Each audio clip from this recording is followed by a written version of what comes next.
నేను చెప్తున్నాను కదా, మనం చేస్తున్న భక్తి సాధారణమైన భక్తి కాదు. మనం వెళ్తున్న దేశం సాధారణమైన దేశం కాదు.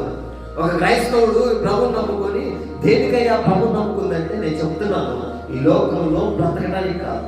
ఈ లోకాన్ని మాత్రమే మనం అనుభవిస్తే అంతకన్నా ఈ లోకం కోసమే దేవుడిని నమ్ముకుని ఉంటే అంతకన్నా దౌర్భాగ్యమైన స్థితి మరేది లేదంట అపోస్తలుడైన పౌలు గారు అంటారు.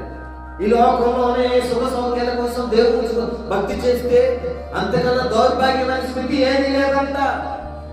అసలు భక్తి ఏంటంటే, అసలు మనం భక్తి ఎందుకు చేస్తున్నామంటే, ఎందుకయ్యా ప్రార్థనలు, ఎందుకయ్యా ఉపవాస ప్రార్థనలు, ఎందుకయ్యా ఇంత ప్రయాసపడి అంత దూరం నుంచి రావాల్సి వచ్చింది తొరకపల్లి నుంచి, ఎందుకయ్యా అంటే నేను ఇంత భక్తి చేస్తున్నామంటే తమ్ముడా దేనికోసం తెలుసా? రేపు పొద్దున చనిపోయిన తర్వాత మనకు నిత్య జీవం దగ్గరగా చంపడం, మళ్ళీ బ్రతుకుతామనే నిరీక్షణ ఉంది. ఈ నిరీక్షణ పెట్టుకున్న వాడు ఎవరు సిగ్గుపడడు. కనికరం కలిగిన దేవుడు నీకు నడిపిస్తాడు. కనికరం కలిగిన దేవుడు నీకు తోడుగా ఉంటాడు.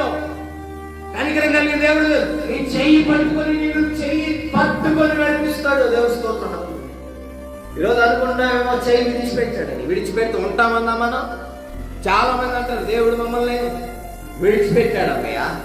అసలు దేవుడు మమ్మల్ని చూడలేదు. ఏదన్నా అనుకోవడం జరిగింది అనుకోండి, ఇక చూడండి ఏం దేవుడు ఏంటో. నిజంగా చాలా మంది జీవితాలు ఇలాగే ఉన్నాయి. అంటే అవసరం వచ్చి శ్రమలో ఉన్నప్పుడే దేవుడా, ఇబ్బందుల్లో ఇరుకులో ఉన్నప్పుడే దేవుడా, నీ సంతోషాల్లో దేవుడు నీకు గుర్తు రాలేదా? నీ యొక్క బలహీనతలో దేవుడు గుర్తొచ్చినప్పుడు నీకు సంతోషంలో కూడా దేవుడు గుర్తు రాలేదు. ఈరోజు చాలా మంది అలానే ఉన్నారు.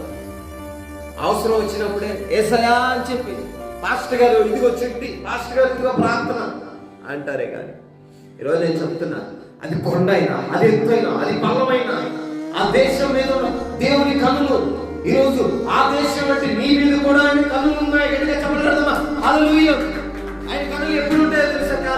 సంవత్సరాది మొదలుకొని సంవత్సర అంతం వరకు ఎవరో కన్ను దాని మీద ఉండును. తెలుస్తున్నాము అంటే సంవత్సరం ఆది మొదలుకొని, అదే మొదటి రోజును మొదలుకొని చివరి రోజు వరకంట, సంవత్సరాది మొదలుకొని సంవత్సరాంతం వరకు దేవుడి కన్నులు నీ మీద నా మీద ఉన్నాయి.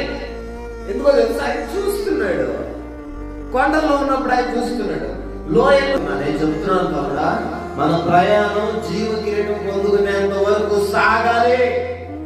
మన ప్రయాణం ఆ దేశానికి వెళ్ళి అక్కడ జీవ కిరీటాన్ని పొందుకోవాలి.